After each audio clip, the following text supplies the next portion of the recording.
Buenas tardes a todos. Esta es nuestra tercera sesión del año. Como todos saben, nuestras sesiones son el último martes de cada mes y el día de hoy nos va a presentar el doctor César Quijada del Centro INA Sonora, su trabajo Carl Lumholtz en Sonora por Veredas del Desierto. Decíamos hace un momento antes de empezar que pues va a estar muy interesante porque pues se complementa con la temática que ya el año pasado nos presentó Víctor Ortega. Les recuerdo, yo sé que doy mucha lata, les recuerdo a todos los ponentes, por favor, para el mes de julio, la última semana del mes, necesitamos sus artículos. Yo sé que algunos van a dar ponencia después de julio, pero ya van a tener pues medio año para poder armarla. Entonces, por favor, si pueden eh, ir preparando, teniendo en cuenta esto para que podamos tener el volumen de este año. Les pido también, recuerden poner su asistencia con su nombre como quieren que aparezca en su constancia para que podamos tomar la asistencia. Sin más, por el momento, César, bienvenido. Podrías compartir tu pantalla ahora sí y el tiempo será todo tuyo. Si nos compartes, ¿te acuerdas? Perfecto, ahí se está compartiendo. Muy bien, si la haces grande. Buenas tardes. Perfecto, gracias. Perdón, César, antes les pedimos, por favor, recuerden tener los micrófonos apagados y después tendremos nuestra sesión de dudas, comentarios, todo esto. Muchas gracias. Buenas tardes a todos.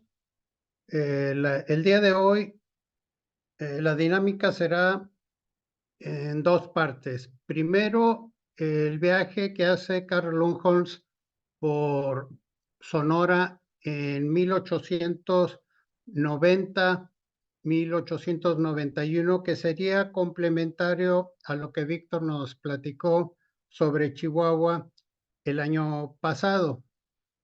Y después, Carl Lumholtz hace un segundo viaje por Sonora y visita el noroeste del estado, él interesado en lo que él llamó la papaguería, que es pues el territorio tradicional de los Tohono, la gente del desierto. Entonces, la primera parte es precisamente la que él nos describe en su obra quizás más conocida, que se publicó en español en 1904. Aquí estamos viendo la portada de aquella edición y para quienes estén interesados, ya hay una versión digital hecha por el Instituto, en ese entonces Nacional Indigenista del 2006, que se obtiene gratuitamente. Y en base a ese texto es lo que les platicaré en lo siguiente. En ese texto al final aparece este mapa que es de Orozco y Berra con los grupos originarios o las tribus, como le llamaban en aquel entonces, que hay en México, pero Carl Lumholtz lo utilizó para señalar la ruta que había hecho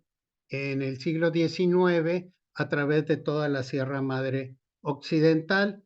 Aquí vemos un acercamiento y aquel recorrido de septiembre de 1890 lo empieza en la población minera de Bisbee, Arizona, y quien dibujó el mapa lo pone que entra directamente a Sonora y se interna hasta el río Bavispe, pero leyendo el texto en un trabajo anterior a este, reconstruí y no hay tal inicio de su recorrido en vía directa desde Bisbee, Arizona, hacia la población de Frontera, Sonora, sino que en el texto nos habla que tuvo que ir a un pequeño poblado, San Pedro lo llama, ¿sí? Para presentar las cartas que traía de Porfirio Díaz. Él meses atrás había viajado a la Ciudad de México, pues para que le fueran útiles en su recorrido que inicia el 9 de septiembre de 1890 desde Bisbee, muy cerca de la frontera con Sonora, y aquí reconstruí su probable itinerario hasta el río San Pedro para poder pues entrar a Sonora, ya que en aquellos años no había un puerto o una aduana sobre la línea fronteriza, estaba más al sur y él lo describe en su libro. Y curiosamente a mí me tocó en la década de 1990, 100 años después de que él entró, hacer este mismo recorrido en una serie de inspecciones sobre sitios arqueológicos a la orilla del río San Pedro. ¿Y qué nos dice Carl Lundholm relacionado con nuestro tema, que son los arrieros? Que estuvo unos días en la aduana de San Pedro para comprar sillas de carga, lo que llamamos aparejos, y los describe diciendo que son más que sacos de cuero rellenos de paja y que se aseguran a los lomos de las mulas. También habla bien de los arrieros, ¿sí? Ya que los oficiales de la aduana pues le recomiendan a dos buenos arrieros y él mismo dice que se deshace de algunos elementos estadounidenses, ya que se la pasaban peleando en el campamento y no le convenía esto a él.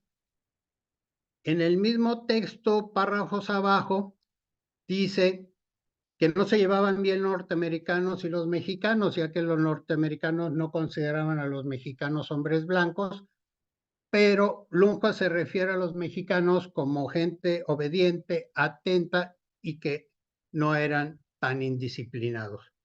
Párrafos abajo hay un momento en que se encuentran mientras van transitando en el campo con un aduanal que los molesta y un norteamericano se le acerca y le dice, ¿quiere que me deshaga de él? Y le dice, no, pero eso fue motivo para que Lincoln se deshiciera del norteamericano y lo reemplazara pues por arrieros mexicanos, ya que los consideraba pues superiores.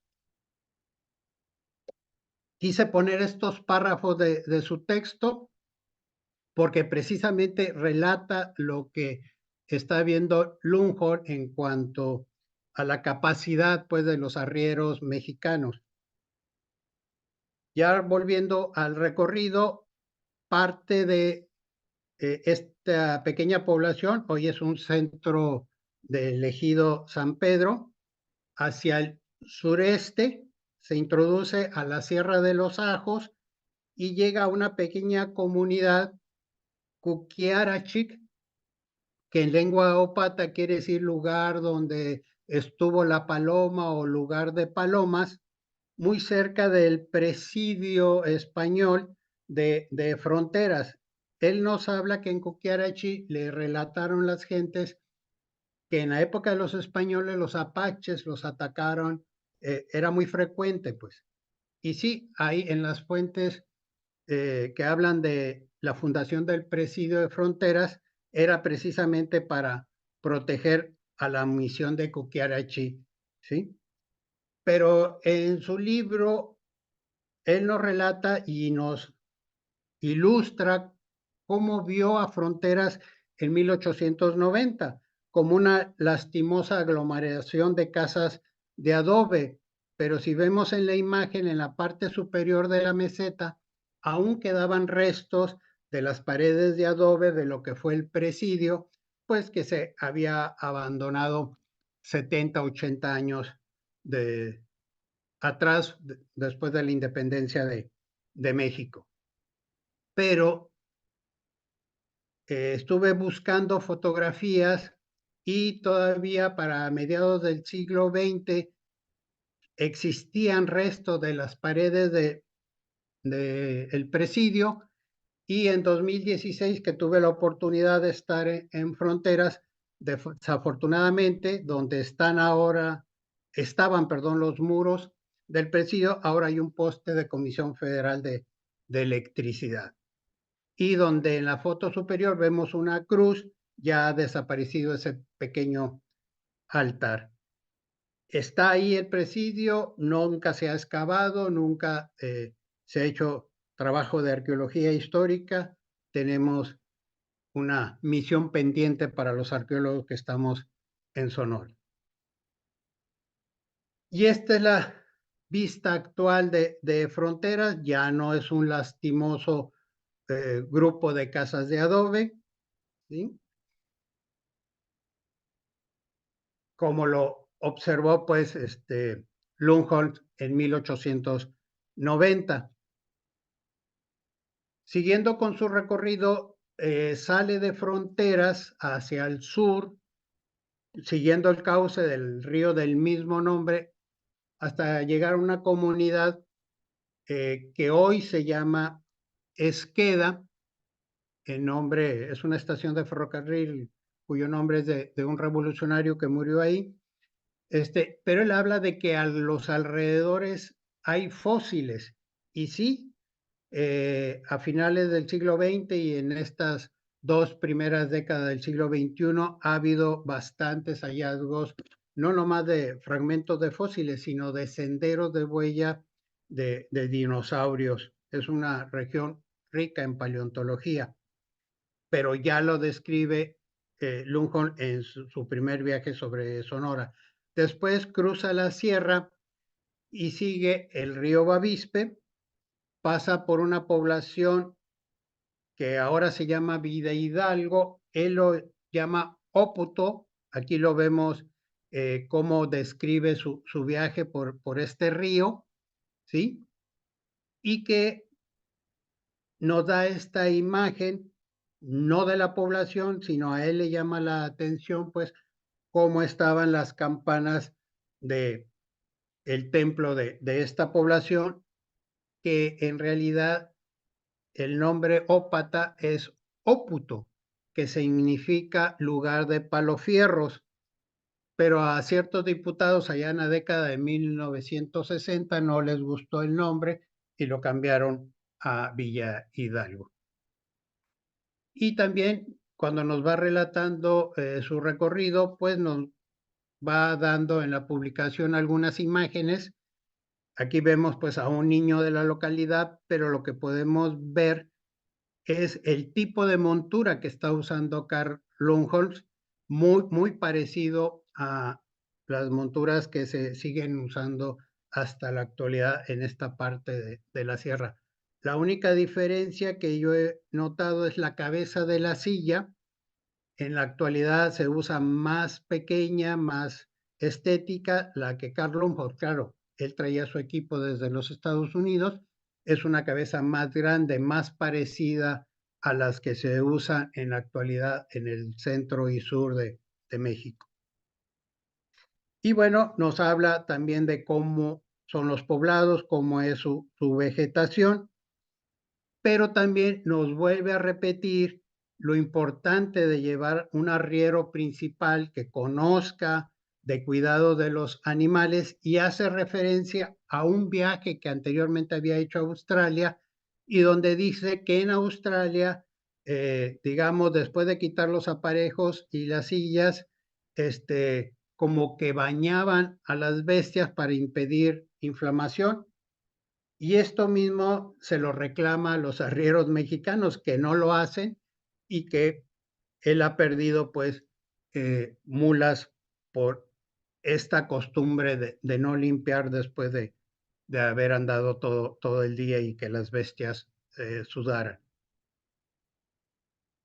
Cuando está en la población de Granados, dice que le informan de la existencia de petroglifos o figuras esculpidas en la piedra, pero él no va, sino manda a uno de sus asistentes y aquí el asistente hace un informe de lo que encontró, que son dibujos esquemáticos, antropomorfos y geométricos, y además viene una ilustración sobre estas rocas que la gente hasta la actualidad la sigue llamando como la cara pintada o la roca pintada, pero en realidad son petrograbados, no es pintura.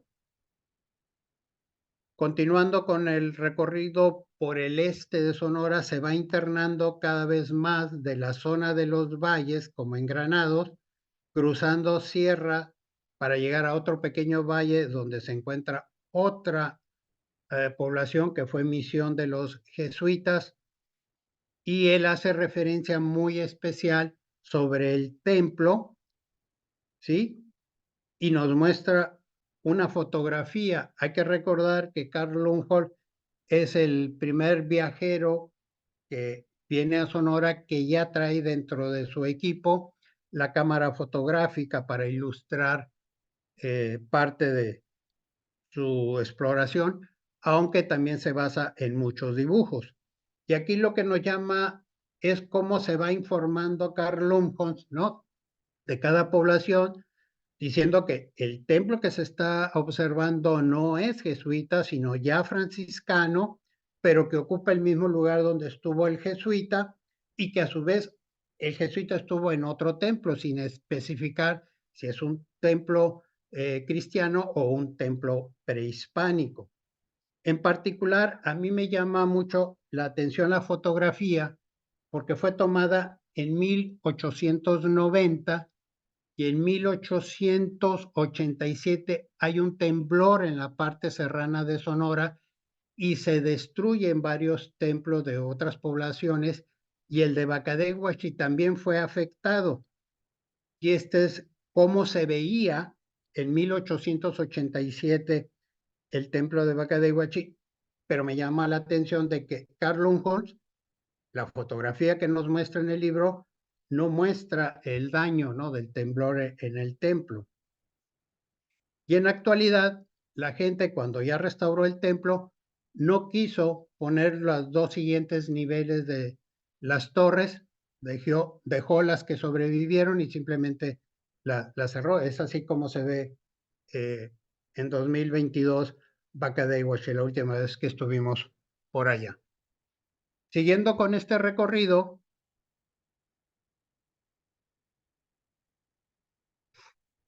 vemos ya el inicio de la Sierra Madre Occidental, que era el objetivo de Lundholm, internarse en ella. Bueno, esta fotografía no es muy reciente, es de hace varios años, pero hace 2, 3 días nevó en algunas partes de Sonora, límites con Chihuahua, y más o menos este es el paisaje invernal. Hay que recordar que Carl Lundholm hace su viaje entre los meses de septiembre, octubre, noviembre, diciembre, enero de 1891 hasta más o menos mediados de ese año.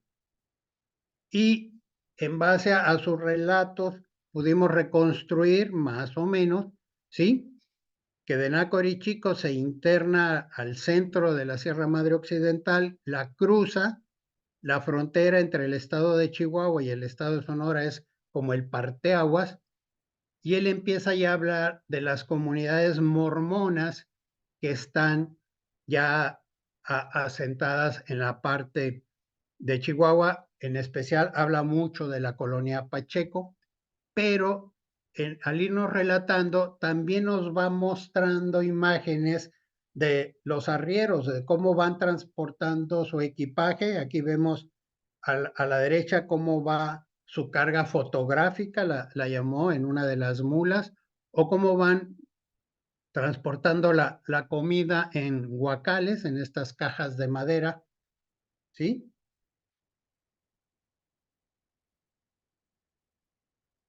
Pero también nos va hablando que va encontrando unos monumentos apaches.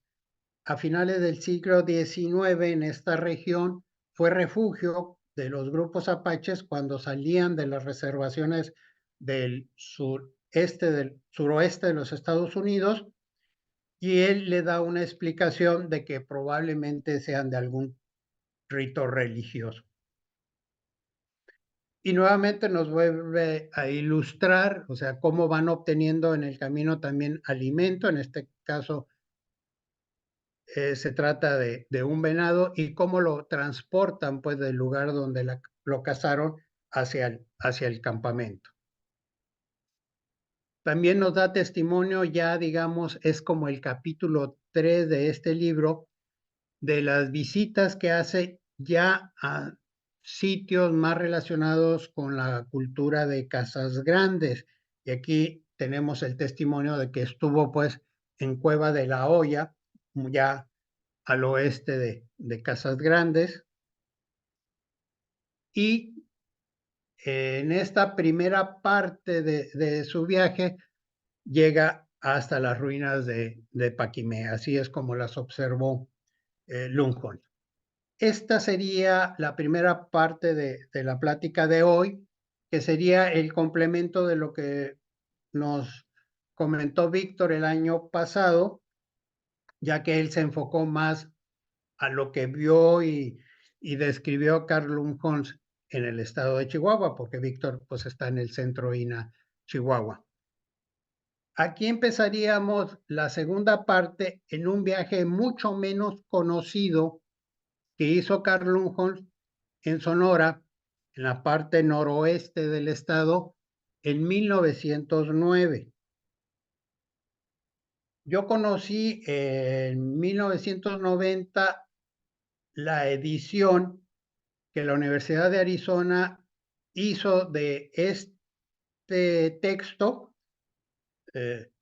Nuevas Veredas en México, pero que está basado en el recorrido que hizo desde Tucson, Arizona, entró a Sonora por la frontera de Nogales, estuvo en Magdalena como un pequeño centro de operaciones preparando todo lo del viaje, y ahorita lo que haremos es un recorrido por cada uno de los lugares que nos han ido interesando, porque como arqueólogo hemos sin querer recorriendo no por las mismas veredas, sino por caminos de terracería o ya carreteras, algunos de los sitios que Carl Lunghorn nos describe en esta obra.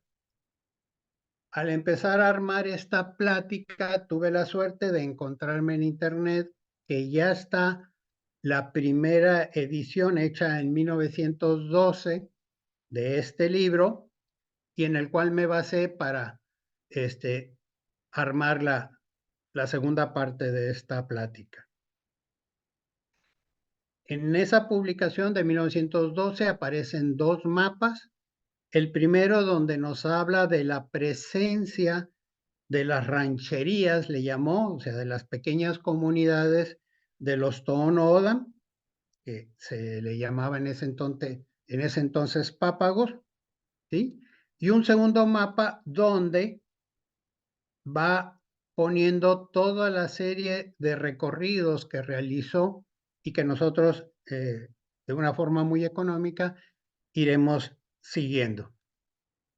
La primera parte de su publicación de 1912 nos habla cómo sale de Tucson y hace recorrido en el centro de lo que hoy es la reservación de los Tohono O'odham en el estado de Arizona, y él, ilustrado en azul, parte de los recorridos que hace y que se van describiendo en el libro, pero bueno, como a nosotros nos interesa lo del estado de Sonora, no entraremos mucho en detalle en esta ocasión.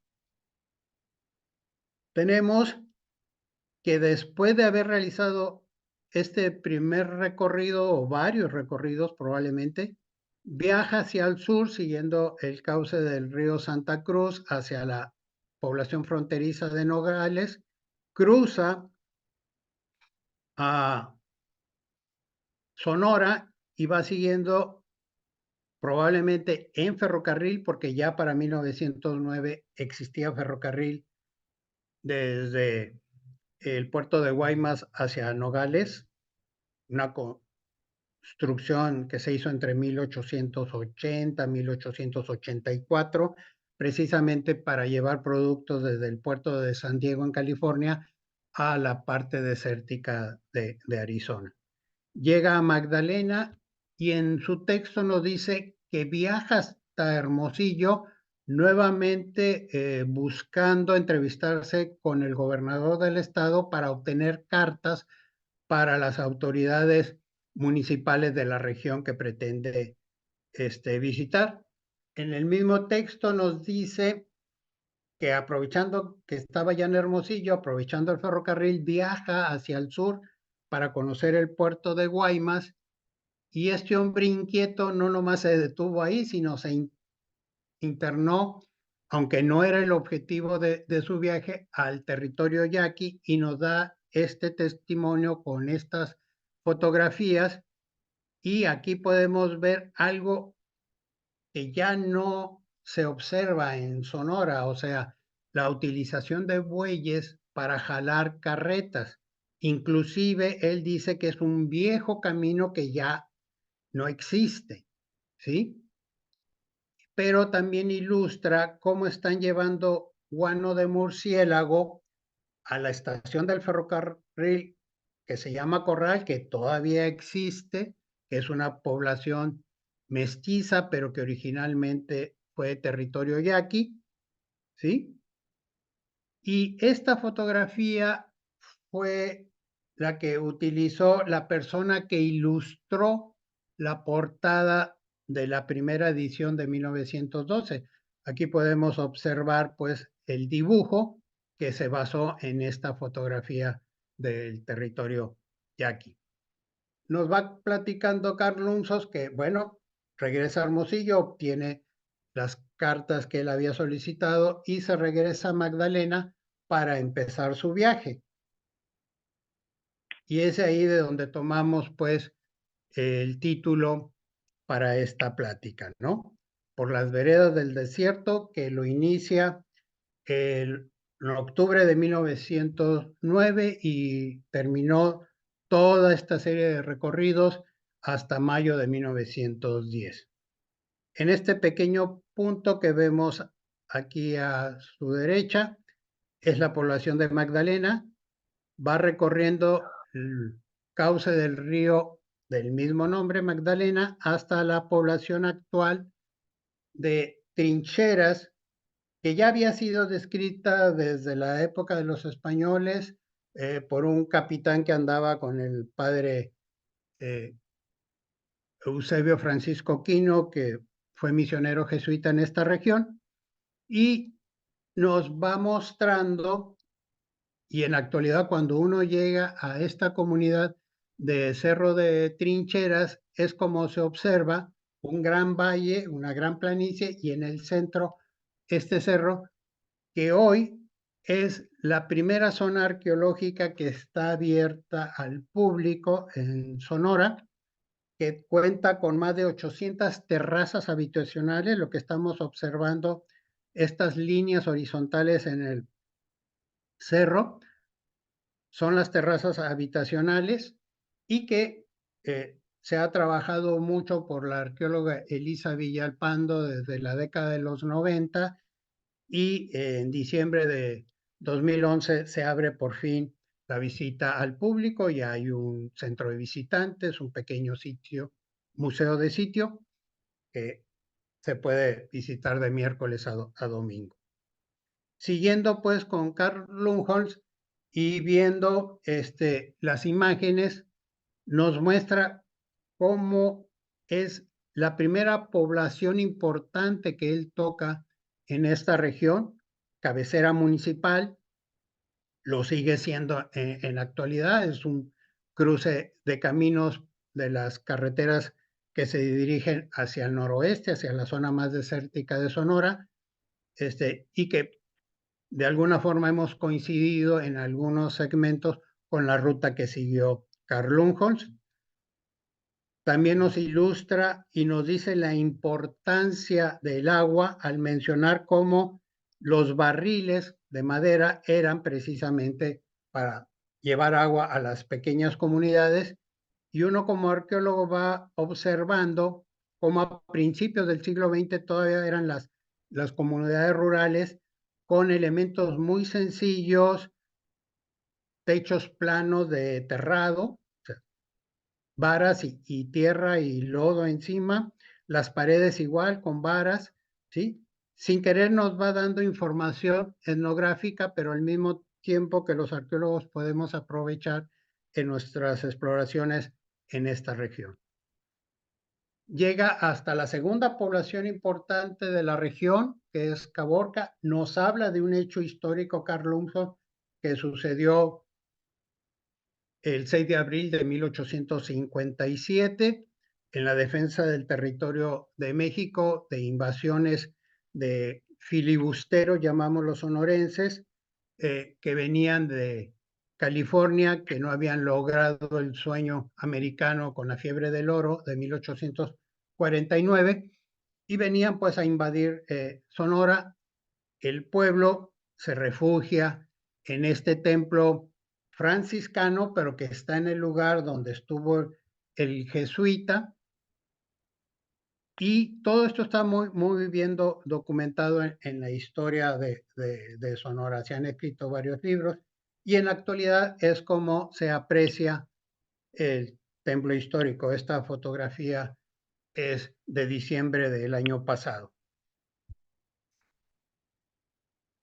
Luego nos va hablando de su recorrido, cómo va internándose a la parte más desértica hasta llegar a este cerro que se le conoce hasta la actualidad como Cerro de la Nariz, porque la gente dice que es una persona que está acostada boca arriba, ¿no? Y que la parte más elevada, pues es parte de su nariz.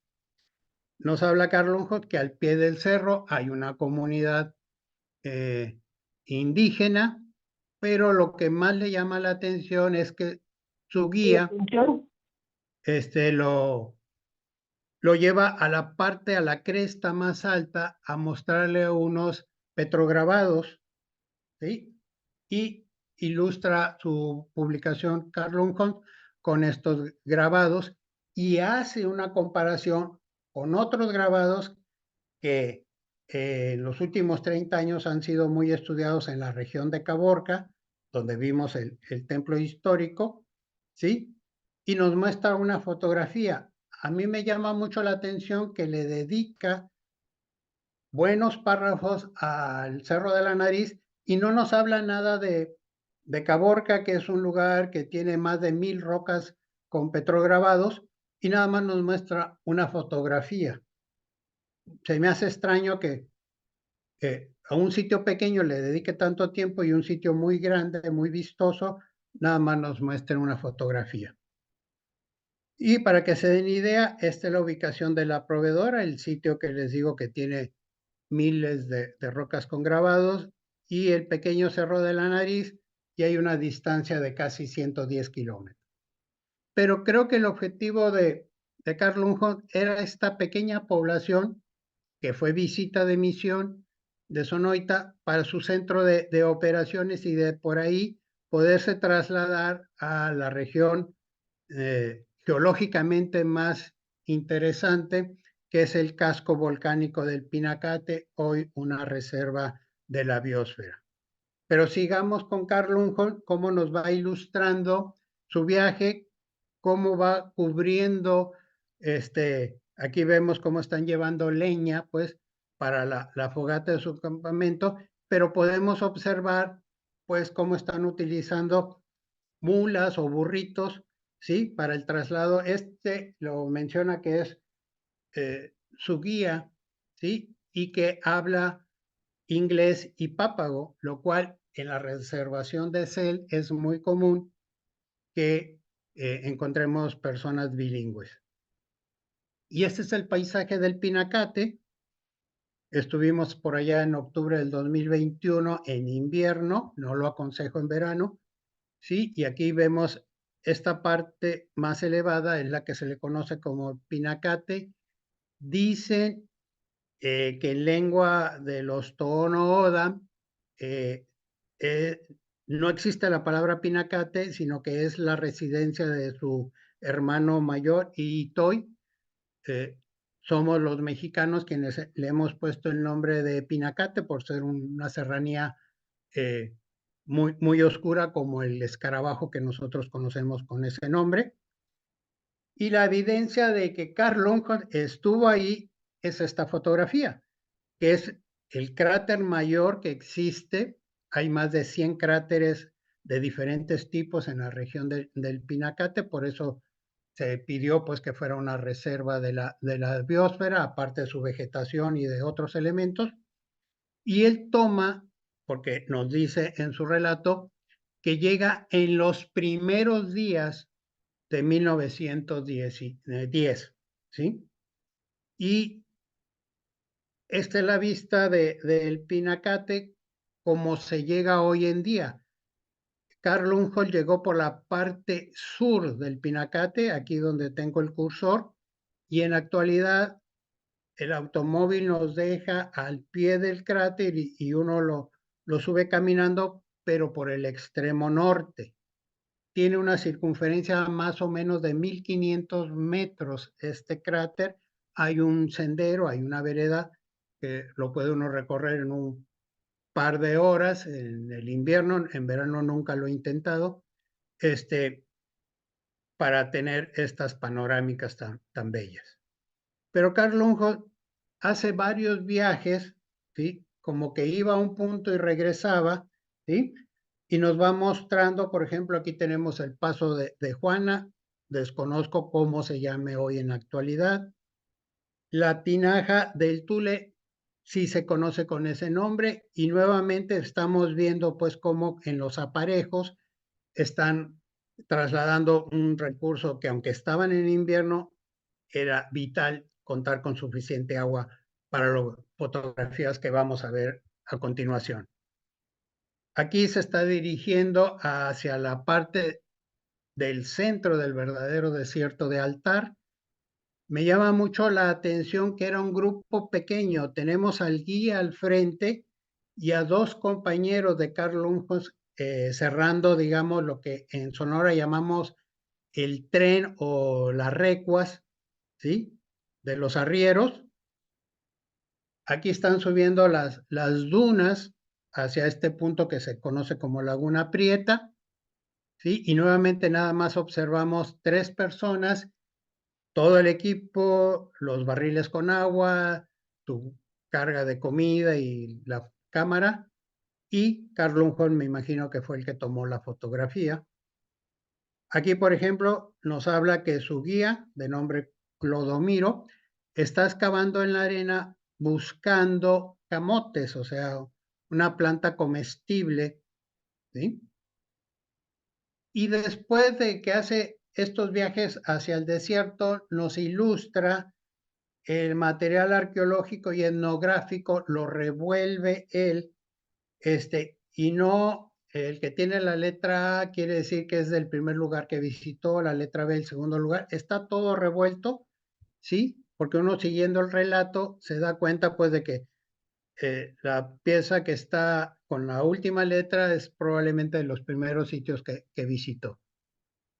Y aquí podemos ver cómo era el tipo de instrumentos que se usaban en la época prehispánica. Las hachas de garganta o media garganta son muy comunes en el estado de Sonora. Las manos de metate de este tamaño son muy escasas, generalmente son más pequeñas.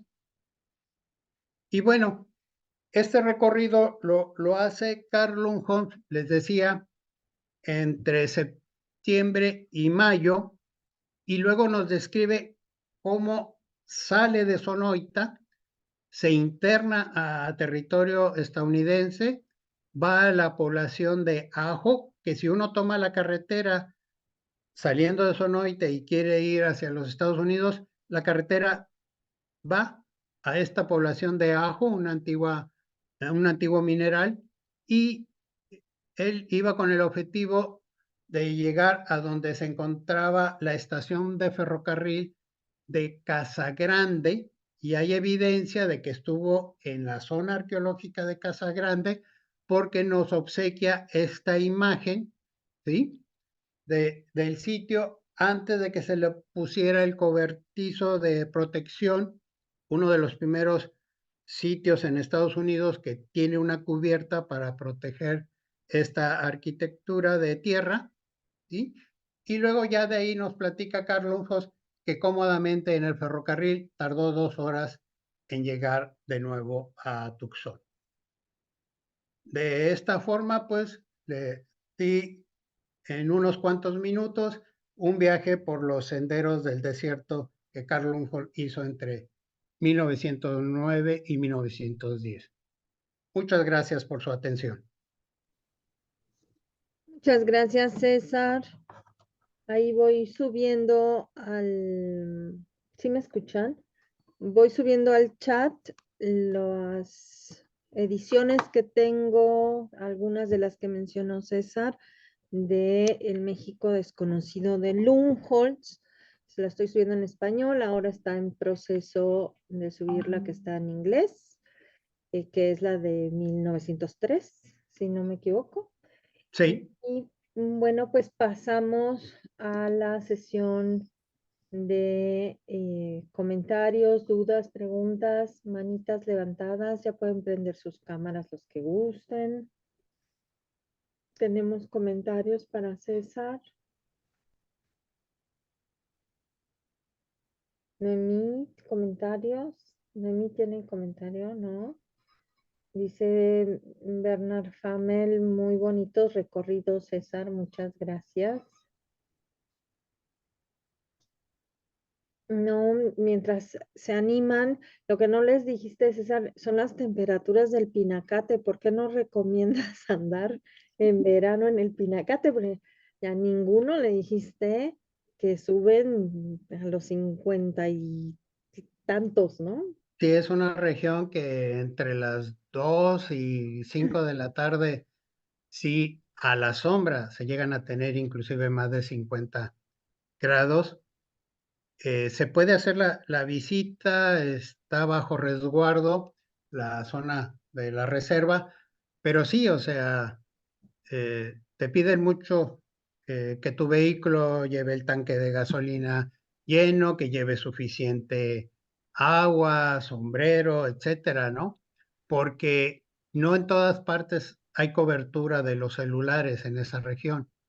Claro. Y siempre te dicen hora estimada de salida, porque ya me han platicado de que dicen, salgo a las 5 de la tarde y son las 7 y se queda la gente tomando fotografías del atardecer, pero ahí van los pobres eh, custodios a buscar qué pasó, ¿no? Si se descompuso el vehículo, qué pasó, ¿no? Entonces sí, Sí. Por eso no lo recomiendas o hacer. sea, está abierto a la visita al público, pero no es recomendable. Lo recomendable es de octubre a abril, ¿no? Claro, en la noche puede uno acampar, hay una área especial, se pide un permiso, se paga una pequeña cuota, pero esa es la única área donde puedes acampar, no puedes quedarte en cualquier lado, no puedes salirte de los caminos en cualquier lado, está, simplemente la arena no es recomendable pues para vehículos eh, bajitos, ¿no? De ciudad. Sí, pues tenemos algunos comentarios. Dice Alfredo Feria, también andan muy tímidos hoy, ¿eh? Excelente plática, César, súper buena exposición y muy buen trabajo. Gracias por compartirlo. Nos dice Noemí que no se animó a decirlo, muy interesante lo presentado. Rosalba Delgadillo acota, a la recua de mulas también se le llama convoy. Muchas gracias, César. No sé si quieras comentar algo al respecto. No.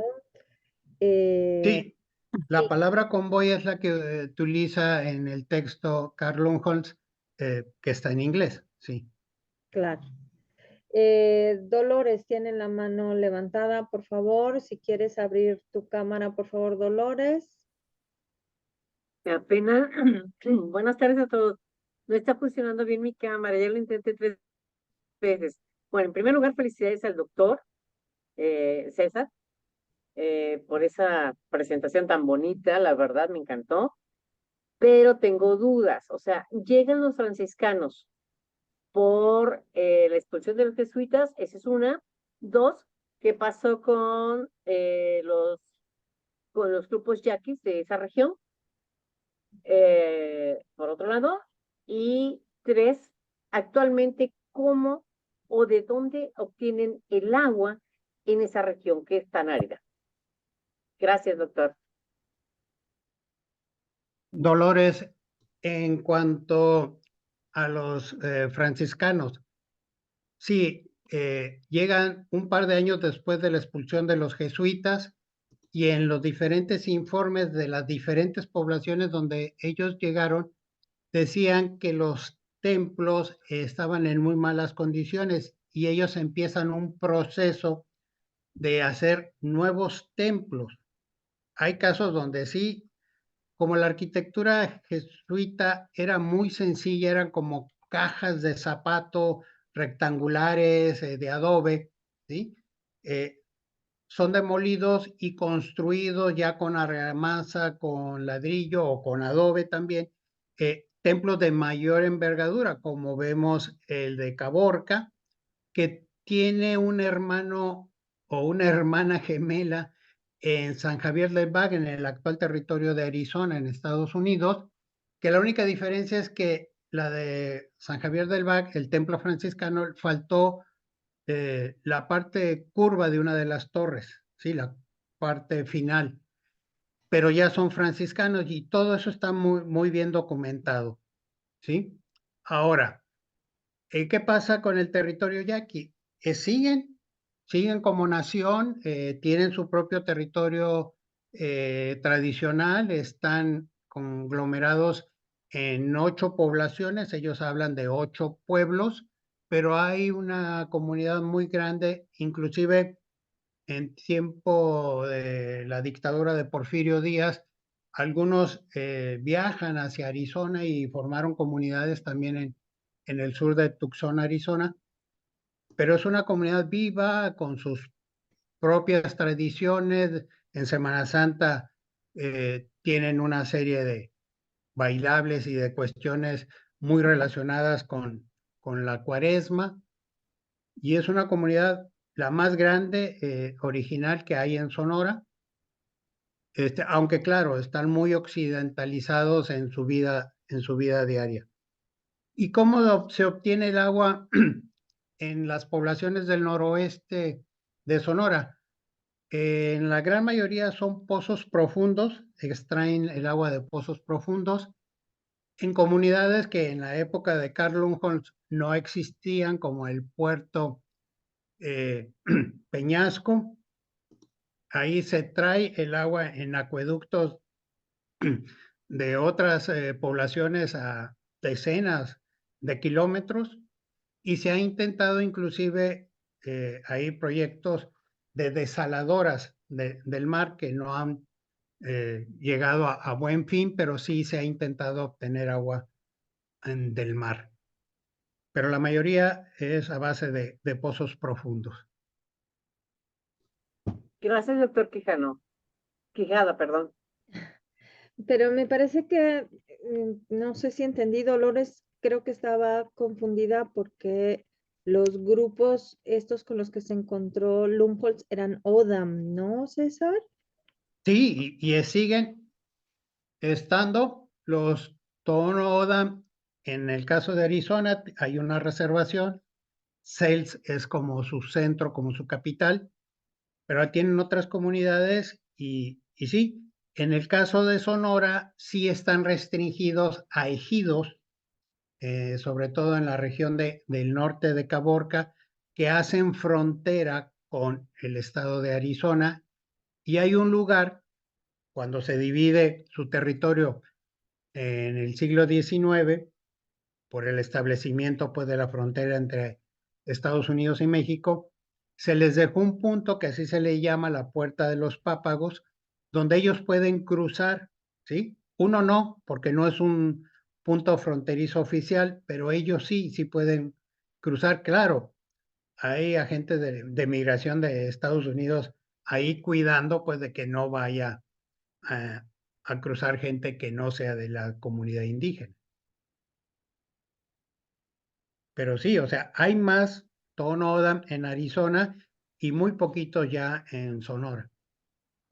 Hasta donde yo sabía, como que sus espacios rituales quedaron en Sonora y los espacios de comunidad están en Arizona, ¿no? Tenía yo entendido algo así. En términos generales, sí. Por ejemplo, la región cercana al Pinacate sí tiene para ellos mucho significado. Hay la tradición que hacían desde la parte de Arizona ir por sal, por ejemplo, a la región de Puerto Peñasco, y que claro, con toda esta cuestión del turismo, del narcotráfico, se ha visto impedida, ¿no? Claro, sí. Y también la parte de la playa, ¿no? ¿No era uno de estos espacios rituales? No estoy segura si era la playa o cuál era el... Elisa cuando estuvo iniciando sus trabajos en la década de los 90, invitó a gente de la comunidad Tohono y lo llevó, y ellos ya como que ya no tenían dentro de su eh, historia, ¿no? Los sitios que refiere de la playa y Cerro de Trincheras como lugares sagrados, como que habían perdido, ¿no? Ellos se referían más hacia la región del Pinacate. Claro, claro. Pues Dolores otra vez y después Federico, gracias. Doctor, es que tiene una plática muy interesante. Me agrada que haya encontrado por las investigaciones que usted hizo de los, ¿cómo le puedo decir? Ah, ¿cómo retrasó o hizo el retrasado o trazado de rutas que hizo este CAR? Esa es una. Dos, ¿cuáles fueron los criterios en este caso, no? Y lo que más me llamó la atención, que dice que hay un museo de sitio, que se supone que son parte de las piezas que está exponiendo, o me equivoco. Por otro lado, y ahorita mencionó al final los problemas de narcotráfico. ¿Cómo es que surge el problema de narcotráfico y en qué años en Sonora? Gracias. Bueno, empezaría por lo último. En los últimos 30 años se ha recrudecido el problema, pero el problema viene desde la guerra de Vietnam, ¿sí? En que regresaban los soldados norteamericanos y pedían, pues, seguir consumiendo estupefacientes, marihuana en particular, y es cuando surge, sobre todo en el estado de Sinaloa, y Sonora es el paso, ¿sí? Pero se ha recrudecido en los últimos 30 años y es muy en especial en la parte fronteriza, pues en la parte del cruce, ¿sí? Aunque ya se ha extendido como negocio hacia la población local. Dos, en cuanto a lo que me dice del museo, el museo de sitio es en el pueblo de Trincheras, en la zona arqueológica Cerro de Trincheras, pero ahí se expone el material arqueológico que se ha encontrado en el proyecto que se inicia en 1990 por la arqueóloga Elisa Villalpando. Y ese museo se abre hasta diciembre del 2011, que se abre el centro de visitantes a esta zona arqueológica, que antes la visitábamos, la visitaba el público en general, estaba abierta, digamos, pero no existía este centro de visitantes.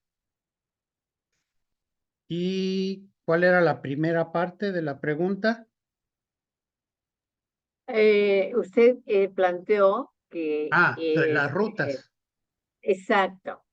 Sí, en la publicación de 1912 sobre las nuevas veredas de México, Carl Unjon, al final, y lo mencioné cuando empecé a hablar de esta segunda parte, hay dos mapas.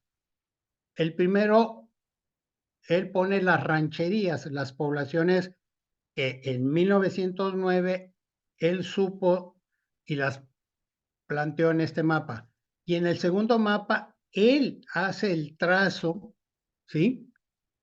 De todos los recorridos que hizo. Yo lo único que hice, digitalicé ese mapa y siguiendo las rutas que él marcó, basándome en la lectura del texto, fui coloreando, fui poniéndole un color para que fuera visible en la plática cuáles fueron esas rutas. O sea, yo había reconstruido, cuando conocí la obra en 1990, en un trabajo que hice en 2013, como si fuera algo lineal, porque no conocía yo este mapa publicado en la edición de 1912. Cuando ya lo conocí, dije, no, no fue lineal, o sea, iba y venía, tomaba algún punto como su centro de operaciones y es muy recomendable, pues, o sea, entrar al desierto y se te acaba el agua, hay que volver al lugar donde Claro. hay agua, ¿no? O sea, ¿sí? Y bueno, encontré entre la reedición de 1990 y la edición de 1912 que no tienen las mismas fotografías. En la edición de No. 1912 no está la fotografía del templo histórico de Caborca y en la edición de 1990 sí está. O sea, ¿de dónde sacó la Universidad de Arizona en la segunda edición? Esa foto no lo sé, pero las fotos donde van cruzando el desierto no están en la segunda edición. Entonces yo lo que Claro. hice para la plática fue aprovechar las imágenes de ambas publicaciones. Y las dos están ya en línea, ya están digitalizadas. Ya Gracias, doctor. se las acabo de subir para que lo tengan, además de un par de textos más. Y también el de Australia, ahí ya los tienen para los curiosos. Federico, Gracias, América. Buenas tardes a todos. Doctor César Quijada, la verdad, me encantó su exposición. Quisiera regresar a, al inicio exactamente de su exposición, que me llama a la reflexión cuando está Carl seleccionando al guía de arrieros que va a hacer ese recorrido por Sonora. Me llama mucho la atención, ¿por qué no quizá Carr mejor hace a un lado al arriero norteamericano, por decirlo así, de alguna manera, y prefiere a Clodomiro y quizá a otros arrieros más experimentados para prever exactamente con la experiencia de estos arrieros del desierto? No sé si desconozco exactamente el contenido de las publicaciones que usted ha leído en los dos idiomas. Si habla o describe o comenta o expone exactamente eh, la experiencia de estos arrieros mexicanos, empezando por Clodomiro y por qué los selecciona, o quizá tuvo acceso a más arrieros y que conocían exactamente de antemano el recorrido que él tenía pensado. ¿Qué costo en plata o en oro les pagó Carr para este viaje a estos arrieros que protegían a este hombre inquieto, como usted lo llamó? Esas serían así como mis interrogantes para seleccionar mejor arrieros mexicanos que conocían más estas veredas del desierto, como usted las llamó. Empezaría por mencionarte el caso de Cloromiro, que es un indígena Tonoda, Pápao, pues como lo llamó Carl Lundholz, ¿sí? Él es su guía en 1900, 1909 y 1910 en la región noroeste de Sonora, en la zona más desértica. Él no menciona en la publicación desde qué momento Cloromiro es su guía, pero muy probablemente haya sido desde que sale de Magdalena, porque en su publicación nos menciona las fiestas tradicionales de la población de Magdalena, que son el 4 de octubre, día de San Francisco, y que la comunidad tohono desde la época de los jesuitas, iba a esta comunidad. Magdalena era visita de misión y se hizo muy, muy famosa por este santo de San Francisco. Y es probable que ahí haya conocido a Cloromiro, pero en su texto no lo menciona exactamente. A partir de este momento, Cloromiro es el guía. Él lo empieza a mencionar cuando ya está adentrado a la zona del desierto y ya lo empieza a mencionar por su nombre cuando ya está en el Cerro de la Nariz o cuando ya va en la parte de las dunas. El otro caso sería del primer viaje que hace entre 1890 y 1891, que empieza en la población minera de Bisbee, Arizona, donde él llega ahí.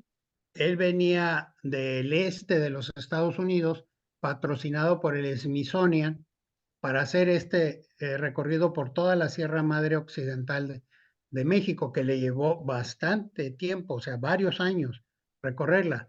Yo nomás agarré, digamos, los primeros meses porque es cuando inicia este viaje y entra al estado de Sonora. Ahí sí, él cuando llega al puesto aduanal de Sonora, San Pedro, gracias a las referencias de los agentes, los oficiales, él dice, de la aduana, de que le recomiendan dos arrieros mexicanos, es porque él ya estaba teniendo problemas con la gente que había contratado en Arizona, en Bisbee, que probablemente no eran arrieros, ¿no? Sino simplemente fue lo que encontró, tuvo a la mano, y por eso cuando llega a México y ve que se vienen peleando, que son indisciplinados, pues le dice al aduanal, oye, no tienes gente que me recomiendes, ¿no? Y él lo expresa en el texto, pues. Y después no se deshace de todos, nada más de algunos, pero en el siguiente parte del camino que encuentran a otro aduanal que los empieza a molestar, pues han de haber sido como medio pistoleros, pues uno de ellos se le acerca y le dice, ¿quiere que me deshaga del aduanal? No, no, espérate, voy a arreglar el asunto, ¿no? Pero en cuanto puede se deshace de ese elemento y lo dice, ¿no? Me deshago de este elemento y me quedo con los mexicanos, que son más obedientes y mejores arrieros, lo cual va a beneficiar a mi plan, pues, a su expedición. Entonces, son dos momentos. Uno, el de 1890, aunque sí empieza a tener problemas, porque no han de haber sido arrieros, eran aventureros, eran mineros, vaqueros, ¿sí? Pero que no tenían mucha experiencia y eran muy indisciplinados. Y el segundo momento es hasta 1909, donde sí ya habla de Cloromiro como su guía, pero en la zona del desierto. Gracias, doctor. Gracias. ¿Tenemos por ahí alguna otra manita levantada? ¿No? Pregunta Dolores, ¿los cráteres son resultados, los cráteres del Pinacate, son resultado de erupciones volcánicas? Sí y no. O sea, este tipo de cráter no es como tradicionalmente pensamos, que es algo que se va elevando y va formando una montaña y en el centro y en la parte superior está el cráter. No, cuando uno visita la zona y visita los cráteres, ahí hay la explicación que es al contrario, colapsaron, o sea, se fueron hacia abajo, por explicarlo de una forma sencilla, ¿no? Y hay de diferentes tipos, ¿sí? Sería muy recomendable buscar bibliografía ya sobre geología del Pinacate, porque hay más de 100, no todos son del mismo tipo, hay de diferentes tipos. Por ejemplo, uno muy diferente al cráter del Elegante es Cerro Colorado, que también se puede visitar, está dentro del tour, digamos, de la visita, que se formó en un lugar donde había pura arcilla y por eso tiene esa tonalidad rojiza, ¿sí? Y llama mucho la atención porque uno sale de todo el basalto, de toda la roca volcánica y entra a una zona de arcillas y ahí está, ahí sí un cono que se levantó y después colapsó, pero es arcilla, no es basalto, como es lo normal en esta región.